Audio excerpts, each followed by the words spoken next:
No, I'll start. Yeah. I don't mind talking about it. I mean, look, I didn't execute, and I said this to my trainers and my team and my staff after the game. This isn't on you guys. This is squarely on my shoulders. I'll accept full responsibility, and you guys aren't going anywhere. You're my family. I love you guys. I am not playing well enough to close games out. It's plain and simple. I'm close, leading, whatever it is. I'm getting to that fourth quarter. You guys are seeing it. It shows on the tape. Obviously, we can open this up, and I mean, I'm using my dearest moves to try to stay, in front of him. It's not happening. He's closing games out. I'm not doing what I need to do. End of story. Yeah. No, I don't even know why you're asking about them. No, I've been staffless now for weeks. I fired them all. Not based on anything they did well or not did well. I needed to change, and they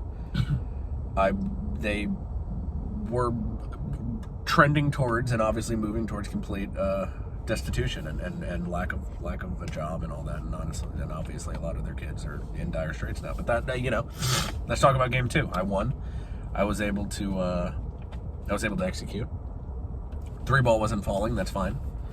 I was able to muscle my way down, and obviously there was some shenanigans at the end where he was trying to make something out of nothing, but that's a desperate man.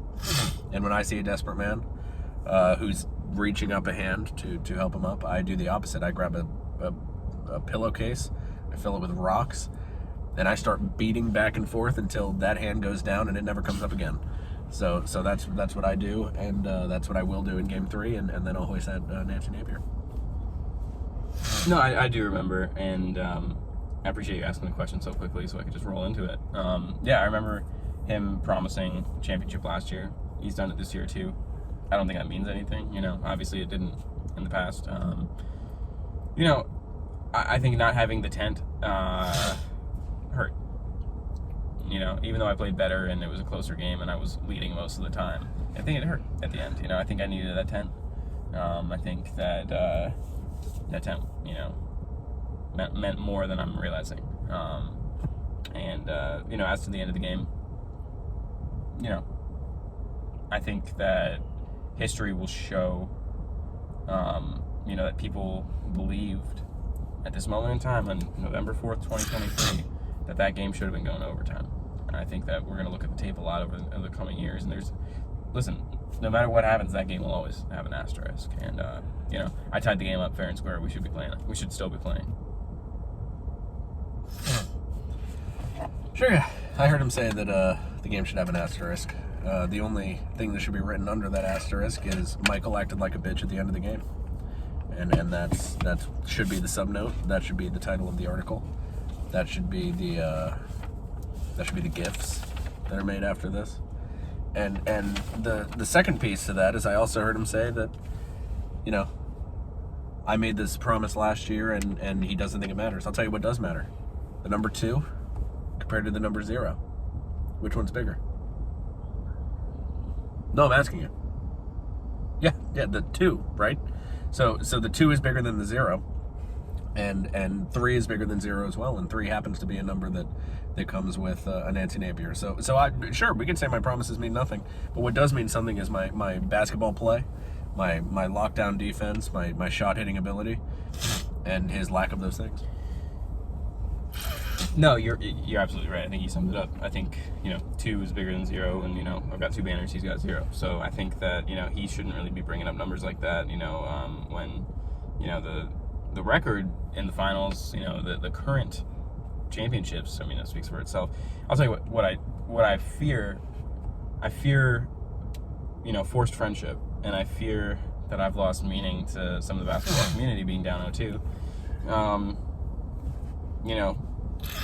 After this finals, I'll be states and states away, and I'm not sure when I'll be coming back, and you guys might not remember me then, but I think that, I need to make it so that while I'm still here, while I'm still in front of you, I give it my all, and I don't go out without, kicking and fighting and punching and biting him. Yeah, obviously I know he lives in the past, and he continues to bring up 2 championships. It obviously credit to him and credit to his longtime staff that they were able to get those championships. I love those guys. But and he obviously loves those guys, and that's probably beyond just the normal platonic love that you would expect from a player to staff. But that doesn't matter now. We're in the present, and to say it candidly, I plan for him to be heartbroken over the loss when I beat him next game, to be up 3-0. And I think it will be, honestly, for him, when he looks at this season, it'll be something like a dystopian novel for him. It'll look like the world is ending. It'll look like he has no ability to come back from that. And I fully expect for him, because I know there's been talk about my demise and me being in, being completely lost and having troubled thoughts, life struggles. But he will be in his deepest pits after this season, and he will not be able to come back from them. And,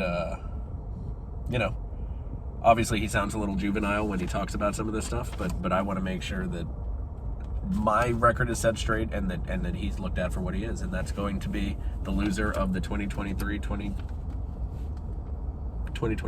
I guess.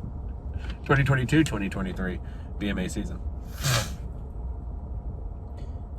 Well, I mean, Jim, that's a fair question. The stats speak for themselves right here. I played like a 4-year-old out there. He made me, my legs, my grace, I felt like I was 74-year-old at times as well. Sorry, that was good. To know my staff is, always there for me though. Even while I'm, struggling out there, I'm down 0-2, I'm imprisoned in my own mind. It helps. Obviously we're going through different things right now in our lives. Congratulations to him. I heard he got engaged. I'll probably get engaged as well. And at the moment, all I have to say to my fans for not being engaged is, I'm sorry that I couldn't make a decision. Frankly, I'm sorry for slamming the door. Yeah, last one. No, I'm not scared of him at all. Nope. Obviously, an animal backed into a wall is dangerous. I know that. But what's not dangerous is an animal that is shot over and over again and unable to move. And I feel that that's where he is right now. I think that he's completely defeated. I think that he can say whatever he wants to do and whatever he wants to change and to come in next game. I don't think he'll be able to do it. And all I can really say at this is that no matter where God takes me, I am going to accomplish remarkable things in this life. And one of those remarkable things is going to be the Nancy Napier Championship this year. Thank you all very much.